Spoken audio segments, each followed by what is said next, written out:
Voilà Delphine, voilà petite démo pour faire un layout, j'espère vite fait bien fait. Donc voilà, ici on est dans SketchUp qui est déjà ouvert, dans lequel j'ai créé ici euh, 4 scènes, une workshop et trois autres qui sont des vues 2D. Ce sont strictement des exemples et je leur ai attribué comme style documentation de construction, ce qui permet de les avoir en, en noir et blanc, comme ça, ce que je trouve plus dépouillé. Voilà, et donc ça c'est le principe des scènes. Il y en a trois qui sont enregistrés ici avec une volonté d'avoir une vue bien précise. Et puis il y a le workshop qui est là pour l'édition. Alors ça, je vais vouloir le mettre en page à travers un modèle que nous allons préparer ensemble. Et pour ça, pour préparer un modèle, on va donc le créer. On va du coup démarrer layout et on va partir d'un document vierge. On va prendre un A3 à l'horizontale, ce qui me semble le plus adapté pour le métier. Et on va partir d'une page blanche quand elle voudra bien arriver. Voilà, moi je suis pas le roi de la radio pour meubler, il y a des gens qui font ça très bien, mieux que moi. Et ici en fait, dans les différents types de modèles proposés par Layout, on va utiliser le modèle standard A3, qui va donc être une page vierge. On va voir deux aspects là-dedans. Un, préparer un menu, une mise en page avec des éléments graphiques communs à toutes les pages. Et puis après, on va insérer les différentes vues basées sur notre modèle qui, bien sûr, est évolutif pour ton modèle générique d'une part et éventuellement, quand tu as un plus gros projet, de rajouter des pages et des vues le cas échéant. Alors bien entendu, ce qui est important, c'est que il s'agit d'activer le bon calque, puisque parmi tous les calques que l'on peut créer, on va créer un calque 3 par exemple, le calque par défaut, et ici le calque le plus important qui nous intéresse, c'est sur chaque page, c'est mal écrit, mais ça veut dire que tout ce que nous allons créer va s'appliquer sur chacune des pages, peu importe le nombre de pages. Alors on va faire des choses relativement simples. On va commencer par faire un cadre pour ceux qui aiment ou qui n'aiment pas, peu importe, c'est pas une question de goût pour l'instant. Voilà, ça c'est un élément qu'on va rendre commun. Et puis on va insérer un logo. Retiens bien ici fichier insérer. Insérer, on va insérer un petit logo que je vais mettre ici. J'ai une petite solution pour mes screenshots. Donc oui, on va le copier là-dedans. Et voilà, et oui, je le renomme. Je vais l'appeler logo no. Logo. Voilà. Tac. Je le mets ici. Je lui donne une taille. Tac. Voilà. Et puis, on va voir des aspects intéressants comme insérer du texte. Ah oui, ici, chose importante, le remplissage. Ça, c'est toujours bien de désactiver le remplissage de façon à ce qu'il n'y ait pas de remplissage. Ça, ici, la question ne se pose pas puisque c'est un robot. Et encore que. Donc, du coup, celui-là, il faut que je le passe par disposer, le faire reculer. Voilà, comme ça, il est bien derrière. Je crée ici, hop, ça. Et puis, ici, on va dire qu'on va mettre un nom. C'est un cadre, hein, ça c'est bêtement des éléments graphiques. Et donc pour chacun de tous ces éléments-là, l'idée c'est qu'ils n'aient pas de remplissage, ça évite des soucis à terme. Ici, je vais simplement mettre un texte avec le nom de l'entreprise, ma petite entreprise. Là, tac. Donc chaque fois que je sélectionne, j'appuie sur Backspace, hein, c'est comme dans SketchUp. Et ici, je vais déterminer dans mon style de texte qu'il est centré à la verticale et que la police est plus élevée. Tout ça, c'est des choses qui, je pense, tu maîtrises aisément par tous les différents logiciels. Jusqu'ici, c'est toujours un peu la même chose. Donc là, ici, on a mis un texte fixe, mais ce qui serait intéressant, c'est d'avoir un numéro de page. Alors, de façon tout à fait... même chose ici, tout à fait optionnel, je mets un cadre pour mettre mon numéro de page, mais en fait, tu n'en mets pas, ça c'est vraiment toi qui choisis.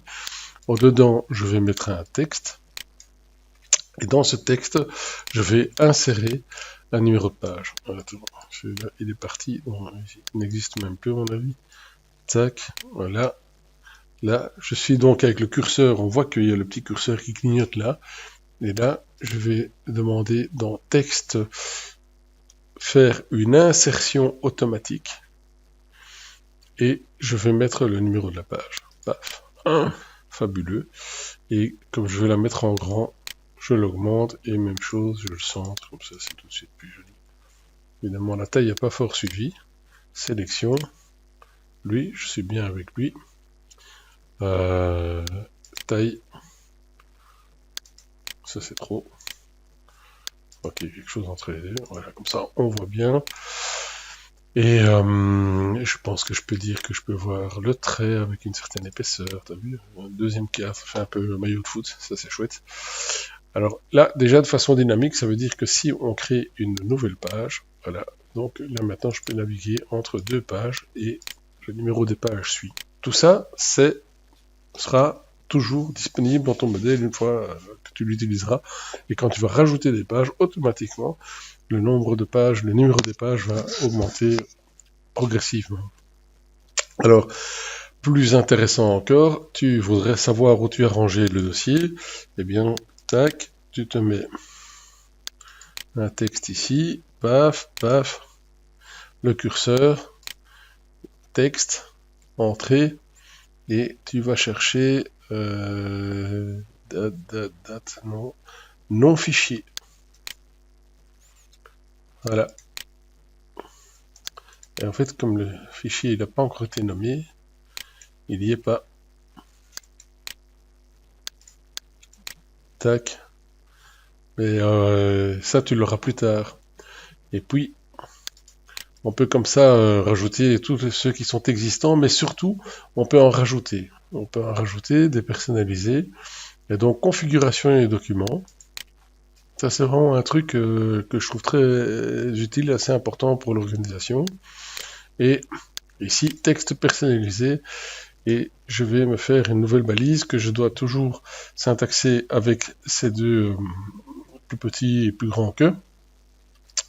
Et num job. Tu sais, comme je suis attaché au numéro des jobs, c'est une façon de régler le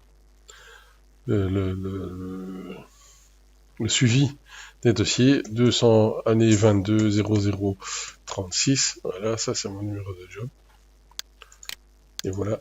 Et du coup, là je l'ai mis pour l'exemple. Hein, je peux faire 999 pour dire que c'est un champ à remplir pour que ce soit plus didactique dans la circonstance. Ici, ça ne doit pas être si long. Et insérer name job. Ici, je me suis trompé de faire une insertion name job. Tac. Et voilà.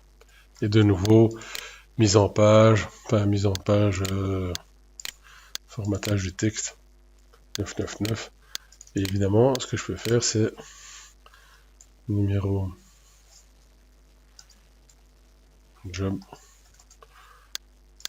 Voilà. Mais du coup, comme le texte est plus long, ben, il me propose de mettre à la ligne, ou alors j'agrandis tout. Et là, je vais aussi lui mettre un trait, comme ça, on voit plus clair.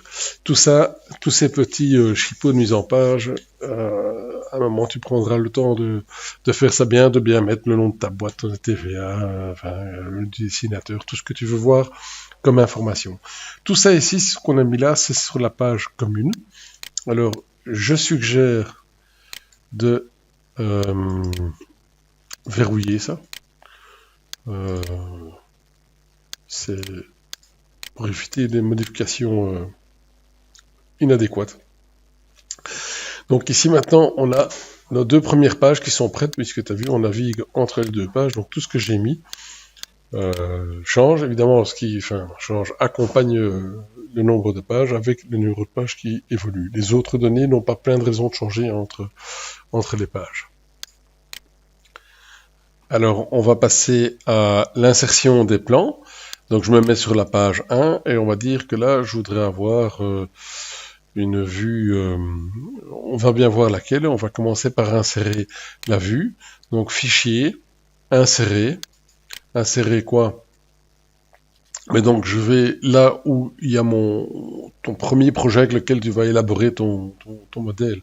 Après, tu pourras créer ce sera plus le même lien vers le même fichier, mais euh, tous les liens seront préétablis, si je peux dire ça comme ça. Enfin, les vues seront prédéfinies. Mais donc ici, on a besoin d'une première, d'un fichier exemple, qui est celui que je t'ai montré tout à l'heure, au début de la session. Donc c'est ce fichier-là que je vais insérer ici à travers une vue. Donc, tu vois ici, si j'active lui, c'est bien, on parle bien de la même chose. Et donc ici, j'ai inséré cette première vue qui est un peu brute puisque c'est la vue work de base.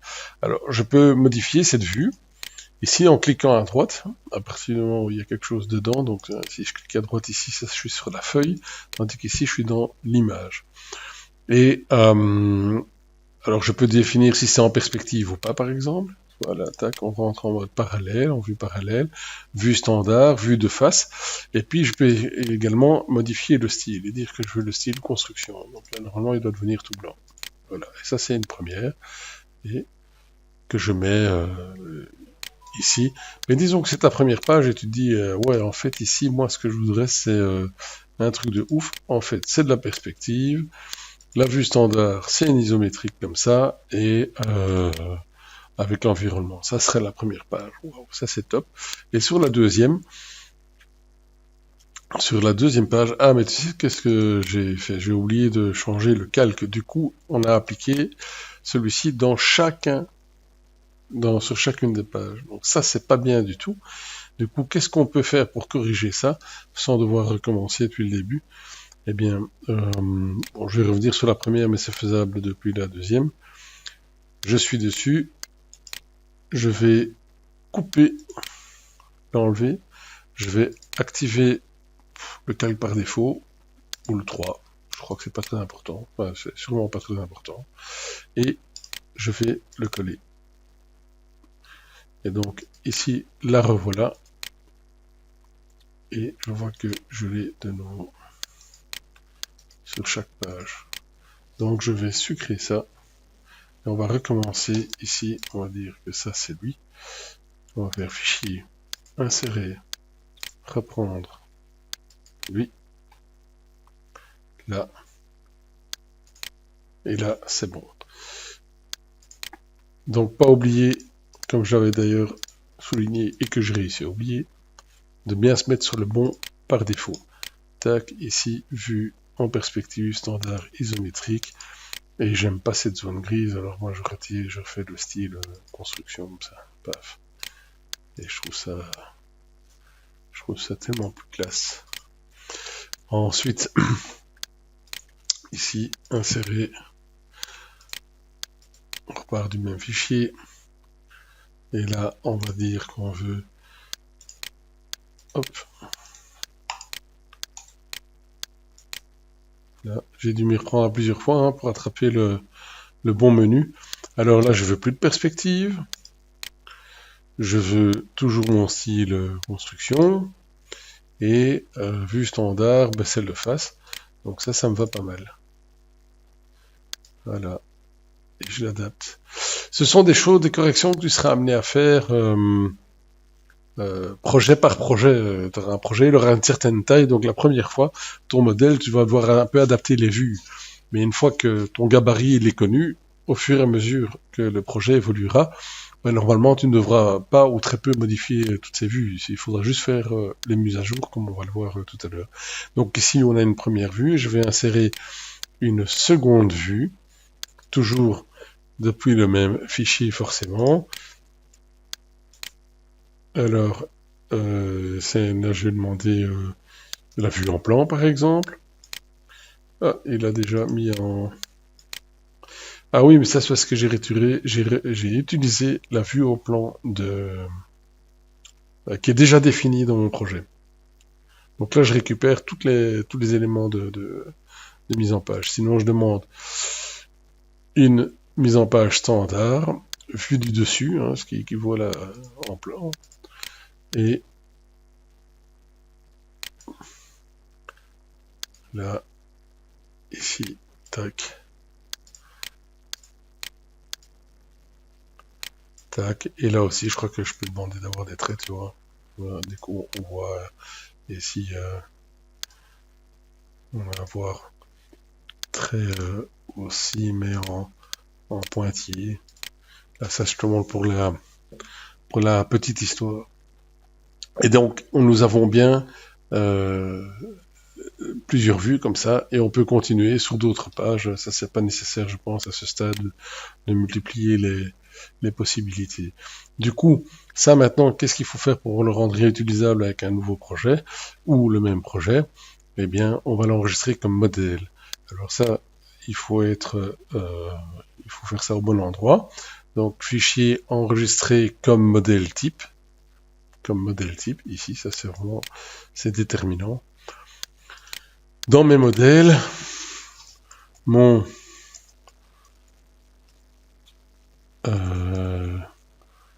modèle DDC enregistré. Voilà. Et donc ce modèle, il existe. Je vais même faire ici configuration du document. Ça, c'est pas obligatoire, mais pour dire que en fait ça, on va supprimer le lien. Donc les vues vont rester, mais un nouveau lien sera établi le moment venu. Enregistrer, tac. Voilà, je retourne dans mon sketch et là je dis que je veux envoyer dans Layout, fichier, envoyer dans Layout, template, mais du coup ici en fait il ne les a pas mis à jour, donc ce que je dois faire c'est fermer Layout, redémarrer Layout.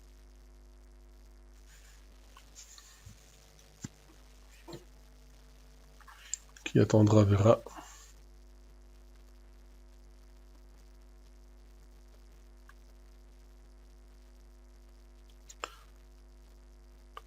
Là.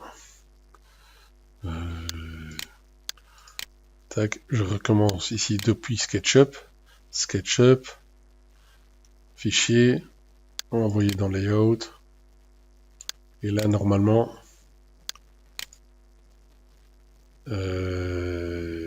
mon modèle DDC, ici, tac.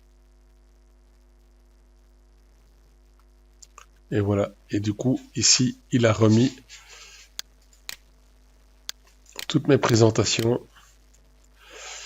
mais il n'a pas forcément retenu, par exemple, le style. Ça, c'est pas cool. Alors évidemment, ce qu'on oubliait, c'était de voir la notion de mise à jour entre le document layout mis en place à peu près automatiquement depuis SketchUp. Donc voilà, ça c'est le résultat de la première exportation. Ici, je vais par exemple mettre une cote, tac, tac, et ici également, paf, paf, voilà. Et mais ça c'est à ce stade. Je vais enregistrer dans ce layout comme si c'était donc maintenant un document à produire pour un client. Voilà. Donc là on n'est plus dans un modèle, on a utilisé le modèle et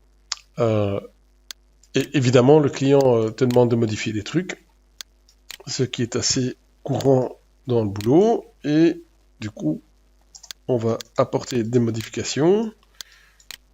Ici, on va les retirer 20 cm. La cheminée, on va la déplacer comme ça. Voilà. Et le gars, il a dit, ouais, mais moi, je veux encore un bazar ici, tac, comme ça, avec... et je veux un toit.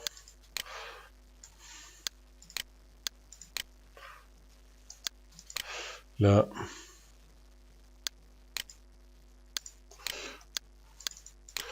Je veux une niche pour le chien. T'as dit. C'est vraiment un petit chien. Hein. Voilà. Tac. Fichier enregistré. Donc toujours enregistré. Et si tu modifies quelque chose dans une scène que tu veux récupérer, il faut la mettre à jour.